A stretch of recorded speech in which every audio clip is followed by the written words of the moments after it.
Hi, it's Mike DelSignore. In today's video, I want to talk about a great case result I had this week in Woburn District Court. My client was stopped by the state police, brought back to the barracks, and he was stopped for speeding. He was going pretty fast. They said he was cutting across different lanes of travel. So the driving was an issue, but the key thing in an OUI case is if the driving is not, if there's not an accident, if there's not calls from the public or major mark lane violations, meaning somebody just erratically switching lanes, you can kind of minimize the driving. Now, that could have been a really good start for the government's case had the other evidence been stronger. But I was able to point out that the field sobriety tests were weak in this case, and my client did very well.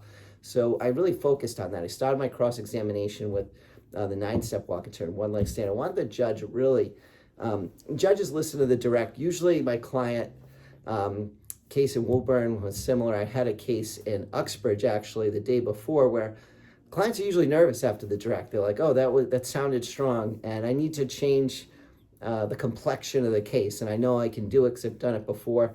And I start with my strongest part of the cross-examination. In this case, I started it with the 9-step, the one-leg stand. I said, client did pretty well in those tests. They weren't really strongly indicative of impairment.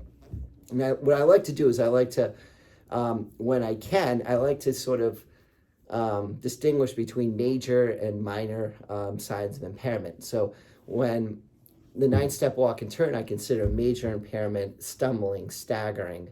So a lot of times clients will miss heel to toe, they'll take the wrong number of steps, and they may step offline. And I try to minimize those things. I say, well, really the big thing you're looking for is somebody who's staggering, stumbling, who can't walk at all, someone who's really having difficulty.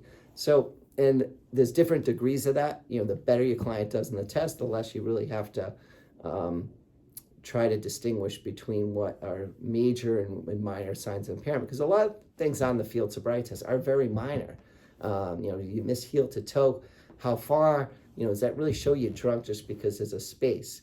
So I like to try to sort of distinguish between small and significant clues, like when the officer comes up to the car, they're looking for odor of alcohol, bloodshot eyes, slurred speech, and sometimes those things are in various degrees. So if you don't have a strong odor, you can say, geez, that's unusual. If someone's impaired, you'd expect the odor to be strong.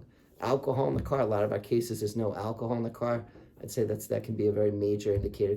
It shows recent consumption. When person's pulled over late at night, no alcohol in the car, it indicates, or you can draw the inference that they really didn't have any access to alcohol. Sure, they could have drank at someone's house, but there wasn't any access at public establishments. So try to come up in your mind and try to conceptualize and basically give the judge or jury a different way to look at the case. So give them a framework to look at it. If they look at it through your framework, it helps towards a not guilty. That's what I did in this case. I started with the field sobriety test. The client was polite, cooperative, respectful. And really the driving was the biggest key the government had. But the other signs, he got out of the car without any difficulty. He did well in the field test, polite, cooperative at booking. All of that, what I do is I argue that means reasonable doubt, that there's maybe probable cause to arrest, but when we're thinking of the high burden of proof beyond a reasonable doubt to inviting conviction to a moral certainty, that the evidence is too uncertain. He could have been tired, could have just been driving fast. People speed all the time. It doesn't mean he's impaired beyond a reasonable doubt. So think in terms of how you can kind of create your own framework for these cases. Don't argue the cases the way the government wants you to argue, that if you show 2 out of 8 clues, you're impaired. And I actually asked the officer. I said, did he substantially perform the test? And I thought he was going to give me a yes on that. The officer was very adamant that, well, there isn't. He didn't agree with that framework. He said, he stopped while walking, and he was unsteady in the start position, so that means he's impaired because I got my 2 out of 8. And then I argued, well, you tell them the first thing you say is walk out 9. He walked out 9. You say heel to toe, and you say straight line. Those are the first 3 parts of the instruction. I think those are more important than what you say at the end. it's a 9-step walk and turn. So out there, don't you think there are degrees of clues in these? And I think the answer is yes. And I think a judge or jury would go along with me on that rationale, but the officer didn't. But that's fine. If you get an officer to take sort of an extreme position on a case, they lose credibility. And I think the court in this case found that the answer was a little bit sketchy, a little bit, why didn't he probably should have admitted to it, but he didn't want to. He kind of stuck with his training. So that's a case I had. Tip, create your own way to talk about the case.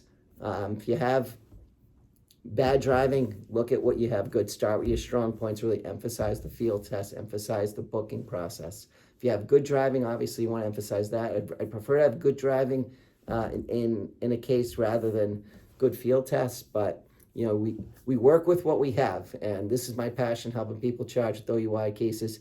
To handle cases out of Woburn, courts all over Massachusetts. Feel free to call, text anytime. 781-686-5924. Mike DelSignore, I'm here to help.